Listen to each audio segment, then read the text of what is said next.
اعوذ باللہ من الشیطان الرجیم بسم اللہ الرحمن الرحیم السلام علیکم ورحمۃ اللہ وبرکاتہ۔ پیارے بچوں، آج کہانی کے پارٹ 6 کے آغاز میں ہم آداب دربار رسالت مآب صلی اللہ علیہ وآلہ وسلم کے بارے میں سنیں گے۔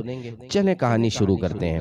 پیارے بچوں، آپ کو معلوم ہے کہ بادشاہوں کے دربار کے خاص آداب ہوتے ہیں۔ بادشاہ کے مشیر اور وزیر ان آداب اور پروٹوکول کا خاص خیال رکھتے ہیں اور اس پر رعایت سے عمل بھی کرواتے ہیں، اور اگر کوئی ان آداب اور پروٹوکول کا خیال نہ رکھے تو ایسے شخص کو سخت سزا دی جاتی ہے۔ لیکن اس کائنات میں ایک ایسا عظیم الشان دربار ہے جس کے آداب کسی وزیر اور مشیر نے نہیں بنائے، بلکہ یہ آداب اللہ تعالیٰ نے مقرر کیے ہیں، اور دربار ہے ہمارے پیارے آقا صلی اللہ علیہ وآلہ وسلم کا کہ آپ کے پاس کیسے آنا ہے، کیسے بیٹھنا ہے، کیسے عرض کرنی ہے۔ یہ آداب بیان کرتے ہوئے فرمایا، یا ایھا الذین آمنوا لا تقولوا راعنا وقولوا انظرنا واسمعوا وللکافرین عذاب علیم۔ ترجمہ، اے ایمان والو، راعنا نہ کہو اور یوں عرض کرو کہ حضور ہم پر نظر رکھیں اور پہلے ہی سے بغور سنو، اور کافروں کے لیے دردناک عذاب ہے۔ اس آیت کا شان نزول سماعت کیجئے۔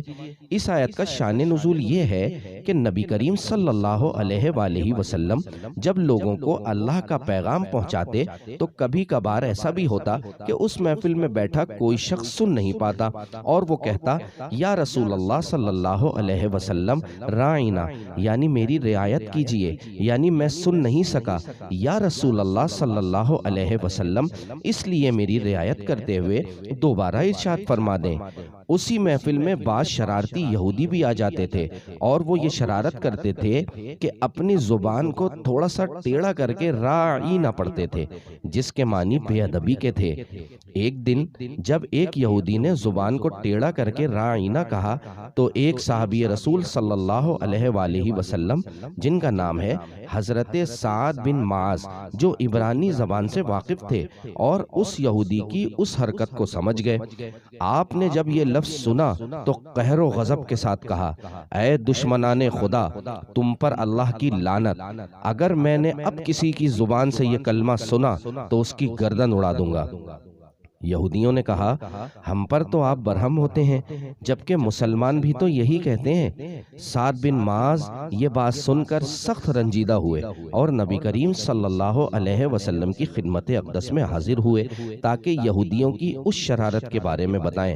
اسی وقت یہ آیت نازل ہوئی جس میں راعینا کہنے کی ممانعت فرما دی گئی اور اس معنی کا دوسرا لفظ انظرنا کہنے کا حکم ہوا۔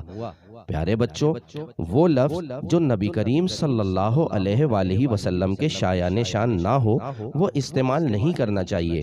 اس آیت میں فرمایا واسمعوا، ترجمہ اور غور سے سنو، یعنی حضور پرنور صلی اللہ علیہ وآلہ وسلم کہ کلام فرمانے کے وقت ہمتن گوش ہو جاؤ تاکہ یہ عرض کرنے کی ضرورت ہی نہ رہے کہ یا رسول اللہ صلی اللہ علیہ وسلم توجہ فرمائیں، کیونکہ دربار نبوت کا یہی ادب ہے۔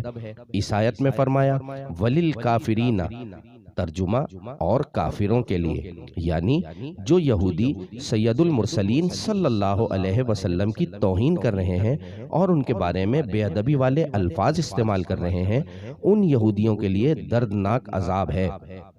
سعد نے کہا، مما جانی، بادشاہوں کا ادب، احترام اور قوانین تب تک کے لیے تھے جب تک وہ زندہ تھے، جب تک ان کی حکومت رہی، لیکن جب ان کی حکومت ختم ہو گئی اور وہ اس دنیا سے چلے گئے پھر تو ان کے بنائے ہوئے قوانین، ان کے دربار کے آداب اور ان کی سب تعظیم ختم ہو گئی۔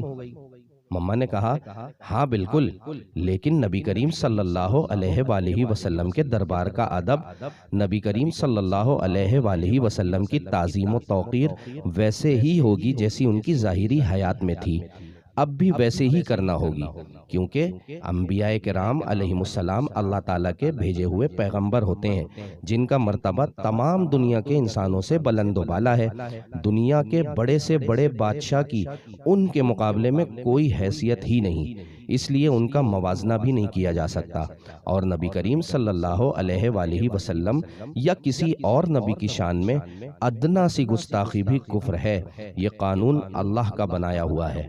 پیارے بچوں، کہانی کے پارٹ 6 کا اختتام کرتے ہیں۔ کہانی کے پارٹ 7 میں انشاءاللہ ہم دربار رسالت مآب صلی اللہ علیہ وآلہ وسلم میں سوال پوچھنے کے آداب کے بارے میں سنیں گے۔ تب تک کے لیے اجازت دیجیے، اللہ نگہبان۔